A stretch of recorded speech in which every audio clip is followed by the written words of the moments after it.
Bom, vamos lá então. O meu Tech Talk vai ser sobre metodologia ágil. O tema dele principal é para ser sobre Lean e Kanban. Só que não tem como falar de Lean e Kanban sem falar de metodologia ágil, porque o Lean e Kanban são uma das metodologias, né? Então, para iniciar, a gente vai falar o que é a metodologia ágil, as principais vantagens para a empresa, né, de usar elas, os quatro principais tipos de metodologias ágeis, que aí, no caso, vão entrar ali o Lean e o Kanban, e eu também vou falar um pouquinho para vocês de GTD, que é uma das tecnologias que eu uso, né, um dos métodos que eu uso. Então, o que é metodologia ágil? É uma forma de conduzir os projetos para conseguir ter mais organização e rapidez nos processos de uma empresa, independentemente do seu porte, e assim, então, conseguir resolver os possíveis erros e desperdícios e problemas de comunicação. Então, o que é, né? É você conseguir otimizar todo o seu método de produção, o seu método de desenvolvimento dentro da empresa, descobrir o que você faz que talvez não é tão preciso e evitar, assim, desperdícios de tempo, de matéria-prima e de tudo mais. Então, ela busca focar esforços onde realmente importa, atingindo seus resultados de maneira eficiente e assertiva, e também busca otimizar o fluxo de trabalho, melhorando, então, a produtividade, os projetos e elevar as perspectivas de sucesso do seu negócio. Ela tem 4 pilares principais, a metodologia ágil, que é a praticidade nos processos, a comunicação assertiva, um alinhamento de expectativas e a adaptabilidade somada à flexibilidade. As principais vantagens, então, de utilizar essa metodologia na empresa é a velocidade, que quando você consegue colocar num sistema, assim, todos os processos que você tem na empresa e todo mundo da empresa conhece todos os processos, você acaba ganhando um pouco mais de velocidade. A redução de erros e riscos, porque aí você consegue botar por objetivo, assim, todas as tarefas principais a serem feitas. Então, você reduz tarefas desnecessárias. Então, as tarefas principais, elas são executadas com mais êxito, assim, diminuindo, então, os erros e riscos. Você otimiza os esforços, que você vai concentrar somente naquilo que é realmente necessário. Com isso, você aumenta a qualidade do produto, do serviço que você está fazendo. Aumenta a produtividade, você vai acabar fazendo mais. Você aumenta a interatividade com o cliente, ou seja, você pode entrar em contato com o cliente, no caso de desenvolvedor de programas, aí você pode entrar em contato com o cliente, entender melhor o que ele está buscando, e aí você entregar realmente o que ele precisa, sem entregar algo a mais que talvez ele nem quisesse. E com isso, então, você aumenta a competitividade da sua empresa, porque você vai conseguir produzir realmente o que o cliente final está esperando.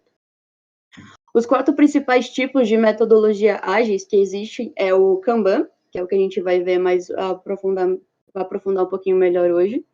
O Lean, que também vamos aprofundar um pouquinho mais. O Scrum e o Smart. Então, o Smart, ele é um tipo de definir metas e objetivos que sejam realmente importantes, assim, para a empresa, né? Essa metodologia Smart, cada termo dela, eles pegam a primeira letra, formando, então, a palavra Smart. Então, são 5 pilares. O primeiro pilar é o específico, que é você saber o que exatamente você está fazendo na sua empresa, o que realmente você quer fazer. O mensurável, que é determinar se você atingiu ou não o seu objetivo, que é saber realmente o que você quer entregar, né, para não fugir muito.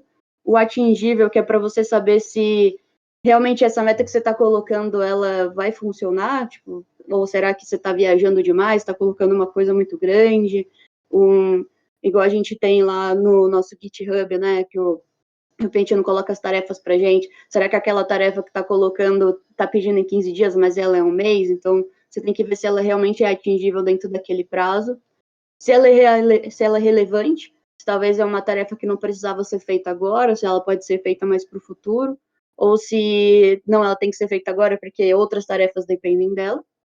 E temporizável, que é em quanto tempo você quer alcançar. Sempre é importante colocar um limite de tempo no que você está fazendo, porque senão você acaba viajando demais e tarefa que é para durar uma semana acaba durando um mês. A outra metodologia é o Scrum, ele é um método de trabalho realizado a partir de pequenos ciclos de atividades dentro de um projeto. Então, o Scrum, ele é um pouco mais engessado, ele é como se fosse o quadro que a gente tem lá do GitHub, das tarefas que o Pentino coloca pra gente, que a gente coloca, né, não só o Pentino, mas ele é um pouco mais engessado porque ele é assim, você coloca as tarefas no quadro, essas tarefas, elas são executadas dentro de uma semana, 4 semanas, só que você não acrescenta mais tarefas. Então, você bota lá, sei lá, 5 tarefas nesse quadro para fazer, e seu objetivo é, de 1 a 4 semanas, concluir todas essas tarefas, sem acrescentar nenhuma e nem tirar nenhuma. Então, esse é o método Scrum. Ele trabalha com pegar pessoas de diferentes setores, assim, dentro da empresa, para elas trabalharem em conjunto nessas tarefas, para aí conseguir otimizar o tempo e também concluir, assim, o mais rápido possível, né? Então, dentro dessas 4 metodologias que eu falei, a gente vai falar do Lean. O Lean manufatura enxuta. Qual que é o objetivo dele, né? O que ele é? Ele é a metodologia de gestão que visa otimizar os processos e reduzir o desperdício. O Lean ele foi criado pela Toyota logo depois do período pós-guerra aí, onde era preciso otimizar, então, esses processos, né, para reduzir tudo que não precisava, tudo que era desperdício, e evitar qualquer tipo de erro, de falha que pudesse acontecer no caminho. Por isso, vocês também podem encontrar o Lean na internet, né, em outros lugares, com o nome chamado Sistema Toyota de Produção, porque ele foi criado pela Toyota. O que realmente ele resolve, né? Ele tem 8 principais itens que eles chamam de desperdícios que eles tentam resolver. Então, o primeiro é o transporte, tudo isso é desperdício, né? É você fazer transporte desnecessário, nesse caso pode ser transporte de matéria-prima, transporte de pessoas, transporte de informações. Todo transporte desnecessário, ele gera um custo para a empresa, porque, por exemplo, de matéria-prima, você pode acabar danificando algum material, transporte desnecessário de pessoas, você acaba consumindo o tempo dela desnecessariamente. Outro desperdício que ele tenta evitar é o de movimentação, que aí sim entra realmente pessoas, né? No caso, por exemplo, esse transporte de movimentação desnecessária pode ser tipo uma reunião.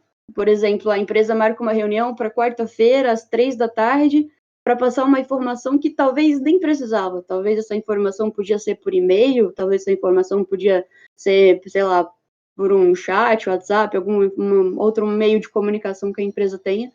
Então, esse tipo de movimentação desnecessária, ele é um desperdício, então o Lean também tenta evitar. A espera, que no caso essa espera pode ser uma espera de maquinário parado, espera de matéria-prima parada, e tudo isso é um desperdício. Então, se tem essa espera, é porque tem algum erro no processo, porque nada na sua empresa, no caso, não de tecnologia, né, mas de outras empresas, que no caso do Lean são mais empresas no caso da Toyota, né, de produção, se tem algum equipamento em espera, se tem algum tipo de processo de matéria-prima em espera, é porque tem algum erro no processo, então o Lean tenta resolver esse mecanismo que tá com alguma falha, para poder não ter esse tipo de desperdício. O estoque, no caso, o estoque pode ser um desperdício das duas formas, um excesso de estoque ou a falta de estoque. Que a falta de estoque, você vai ter um problema que você não vai conseguir atingir ou vender para o cliente tudo que ele está precisando, então você está perdendo dinheiro. E o excesso de estoque, você pode gerar aí um estrago do seu material, um vencimento, então isso também é um desperdício. Defeitos, então o método do Lean de tentar não ter defeitos, né, é você verificar todas as etapas de produção, conhecer bem as etapas de produção, e se tem algum defeito, você analisar o que aconteceu de erro para não fazer novamente, que defeitos é um dos grandes desperdícios também. Processamento excessivo, no caso, é muita burocracia, às vezes tem coisa que não precisa de tanta burocracia, voltando para aquela parte que eu falei da movimentação, tipo a reunião, às vezes é uma reunião que nem precisava, então você está gerando uma burocracia extra, um tempo extra, e tempo é dinheiro, e perder dinheiro é um desperdício. Conhecimentos e habilidade, às vezes você está desperdiçando conhecimentos e habilidade de pessoas que trabalham com você. No caso, a gente aqui na Cybertech, a gente tem gente de várias áreas que a gente já viu, e às vezes você está precisando de alguma coisa específica daquela área, você pode entrar em contato com alguém que talvez tenha mais conhecimento que você, para poder pegar aquela informação, né? Então, conhecimento e habilidade nunca podem ser desperdiçados. E produção excessiva, que volta lá na parte do estoque, você produzir demais, mais do que você tem a demanda, é uma perda de dinheiro. No caso, por exemplo, você está produzindo um site, e aí o cliente pediu X, você faz X, Y, Z, mas ele vai te pagar por X e você produziu demais desnecessariamente. Suas principais vantagens, né, do Lia? É a qualidade dos produtos e serviços, porque já que você vai otimizar tudo e você vai conhecer melhor os processos, você vai acabar gerando uma melhor qualidade. A lucratividade é maior, porque se gerou uma qualidade maior, se gerou um encurtamento do tempo de fazer o processo ali, você acaba lucrando mais. Uma flexibilidade, caso ocorra algum tipo de problema na empresa, alguma mudança de última hora, não está tudo muito apertado, assim, os prazos não estão tão apertados, então você consegue ter uma flexibilidade maior. Uma equipe motivada, porque ela conhece todos os processos, a equipe sabe qual que é o objetivo final, sabe que está dentro do que é solicitado, está dentro do que está sendo pedido para ela, então acaba sendo mais motivada. E um atendimento ao cliente maior, porque você vai entregar realmente o que ele pediu. Então, indo agora para o Kanban, que é a outra metodologia que também existe. O Kanban, ele tem uma origem japonesa, e ele tem um significado que é sinalização ou cartão. No caso, a gente usa os cartões, são os post-its, né? Ele propõe o uso de cartões para indicar e acompanhar o andamento da produção dentro de um negócio ou um projeto. É um conhecimento ele é conhecido como uma gestão visual, porque o Kanban, ele é muito visual, né? Geralmente ele é feito com um quadro, exatamente como está na imagem, é um quadro com post-its, onde você vai colocar o que precisa ser feito, o que está sendo feito e o que já foi. Ele é um sistema visual com cartão colorido e que ele mostra o trabalho em andamento, né? O Kanban, nele é impossível indicar as tarefas que são feitas e também limitar. Você pode botar, tipo, eu quero fazer no máximo até 10 tarefas. Então, você pode limitar as tarefas no quadro do Kanban. Existem 3 tipos de Kanban. São o da produção. O da produção é mais ou menos o que a gente usa hoje na Cybertech, onde você vai colocando as tarefas que têm que ser feitas, aí você vai executando conforme o tempo delas, e enfim, vai concluindo. O da movimentação, que geralmente é para a empresa que trabalha com uma linha assim, de produção, né? Por exemplo, uma empresa que trabalha com café, então ela tem a parte da coleta do café, da torrefação do café, de torrar, e tem a parte de vender, vai. Então ela coleta 20 quilos de café, depois ela vai torrar esses 20 quilos, e só quando ela começa a torrar esses 20 quilos que ela vai coletar mais 20. Então, ela não pode ficar coletando 20, 30, 40, 60, 80, 90, sendo que ela só torra 20 por vez. Então, se ela fizer isso, ela vai gerar um gargalo ali, ela vai acumular muito café para ser torrado, e isso é desperdício para a empresa que você está acumulando sua matéria-prima, né?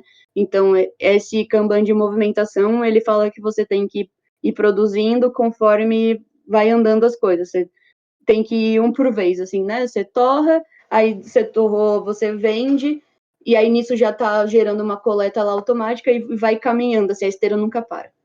E tem um Kanban, que é um Kanban online, que ele é como se fosse o Kanban de produção, só que ele é online, então você consegue ter mais acesso, todas as pessoas da empresa conseguem ter acesso, ele é mais otimizado e na verdade, ele é melhor, assim, é tipo o que a gente usa, se for pensar. A gente usa hoje na Cybertech um Kanban, praticamente, porque a gente não tem o quadro físico, os post-its ali para ficar colando, mas a gente tem essa mesma visualização virtualmente. Os principais benefícios do Kanban, então.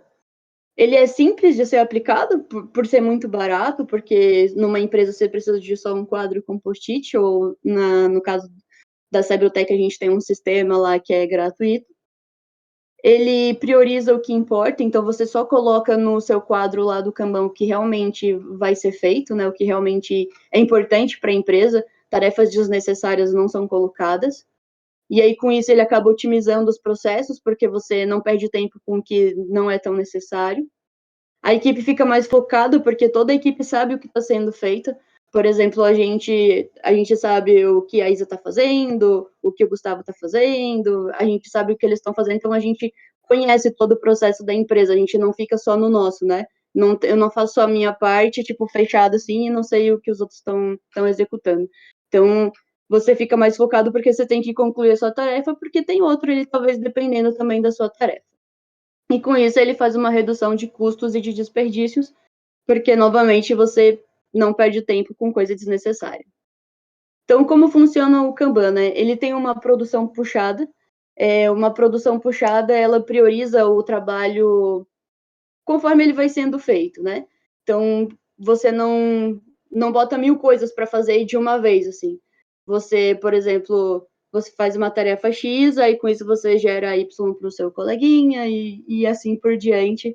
Então, você vai gerando uma produção puxada e evita, então, o gargalo, que é muita tarefa para uma pessoa só ou muita tarefa para um dia só. E possíveis ajustes e tarefas de acordo com a necessidade.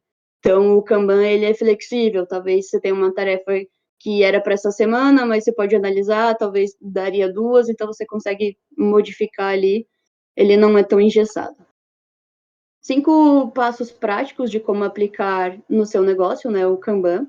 É preparar a equipe, ou seja, informar para toda a equipe o que você está fazendo, o que vai ser feito, né, que é, no caso, esse quadro. Organizar as tarefas do trabalho, ou seja, colocar todas as tarefas que precisam ser feitas no quadro. Definir as tarefas prioritárias, ou seja, elas não podem ter todas o mesmo grau de prioridade.